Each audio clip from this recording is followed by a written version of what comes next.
ఆయనకండి బాగు చేసేటండి. ఎంత గొప్ప సంగతి అండి. అతను గుడ్డివాడంట, లోకం చూడాలంటే ఏమి చూడాలంట.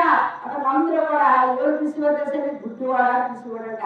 ఆ బాధతో, ఆ వేదనతో, ఆ కన్నీటితో అతను అంటండి చాలా బాధపడిపోయాడు, చాలా వ్యాధులు చెంది అయ్యో నా జీవితం ఇలాగ అయిపోయింది ఏంటి అనేసి అంటండి చాలా సార్లు అంట మరి దేవుడు అడుగుతాడు. కానీ ఇక్కడ అనుకోని రీతిగా స్వయంగా యేసు ప్రభువే అతను ముట్టగానంటండి ఆ కళ్ళు ఎప్పుడైతే తెరుచుకున్నాయో అప్పుడంటే అతనికి ఎంతో సంతోషం కలిగిన దేవునామానికి మహిమ కలిగిందాక మరి ప్రజలందరూ చూస్తుండగా ఏ ప్రజల మధ్య అవమానం పొందడో, ఏ ప్రజల మధ్య తన బాధను వ్యాధులు చూసి ఆమె చేశారో బాధ మధ్యనే అది మళ్ళీ ఏమవుతుంది చెప్పండి, కళ్ళు వచ్చేయట. ఎవరి జీవితం సరే పాడైనా, ఎవరి జీవితం ఏమైనా సరే యేసు ప్రభువు సంతృష్టిగా పడితే మాత్రం ఆ జీవితం ఏమైనా చెప్పండి ఆశ్చర్యకరంగా వెలిగించబడుతుంది. అలాగే నీ జీవితం కూడా వెలిగించబడాలంటే దేవుడి పని ఏంటో తెలుసా? మొట్టమొదటిసారిగా ప్రభా నాయన పురుషులకి నేను తప్పు చేశాను, గొప్ప చేశాను నాకు తెలియదు, కానీ నన్ను కరుణించండి.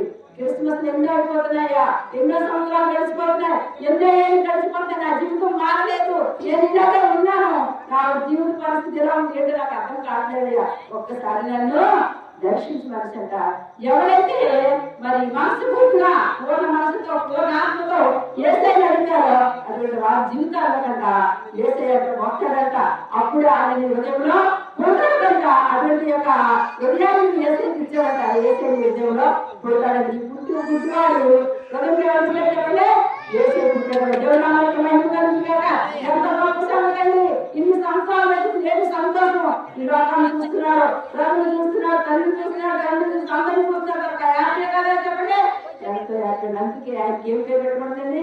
ఆశ్చర్యకారుడు. ఆయన చేసిన ఆశ్చర్యకార్యాలు కంటికి కనపడే, చెవికి కనపడవు, మనసు దోషం కాదు కనుక ఆ యొక్క పుట్టి వాడి జీవితంలో కార్యం చేసిన దేవుడు నీ జీవితంలో కూడా చేస్తాడు. నీ జీవితాన్ని కూడా చూస్తాడు, నీకు కూడా రక్షిస్తాడు. నీకున్న బాధ, నీకున్న వేదన, నీకున్న కన్నీరు, నీకున్న దుఃఖం అన్నిటిని కూడా చూసి దేవుడుగా ఉన్నాడు కనుక ఇది అంత మాత్రం భయపడలేదు. కానీ విశ్వాసంతో, నమ్మకంతో మనుషులు చూసి మోసపోయేమో, మనుషులు బాధ పెట్టారేమో, మనుషులు ఏదో ఇదిగా మరి అవమానపరిచారేమో, కానీ నువ్వు నమ్ముకున్న దేవుడు, నేను నమ్ముకున్న దేవుడు మనుషులు తీసుకుపోతాడేమో కానీ ఆయన చేయించుకుంటాడు. ఒక్కసారి అందరిని చూసిన నీవు అన్ని ఒక్కసారి యేసయ్య వైపు చూడు. ఆ యేసయ్య తండ్రి నా జీవితాన్ని మార్చేయా, నా బ్రతుకులు మార్చేయా, ఆ పుట్టుకుంటున్న జీవితం ఎలాగైతే ఎదిగించాడో నా బ్రతుకులో, నా జీవితంలో కూడా ఎదుగుమని ఈ రాత్రికాల సమయం ఎవరైతే యేసయ్యని అడుగుతారో అటువంటి వారి జీవితానికి ఆయన దేవుడు నాకు సిద్ధంగా ఉన్నా, నువ్వు సిద్ధంగా ఉన్నావా? నువ్వు సిద్ధంగా ఉన్నావంటే ఎవరైతే నీ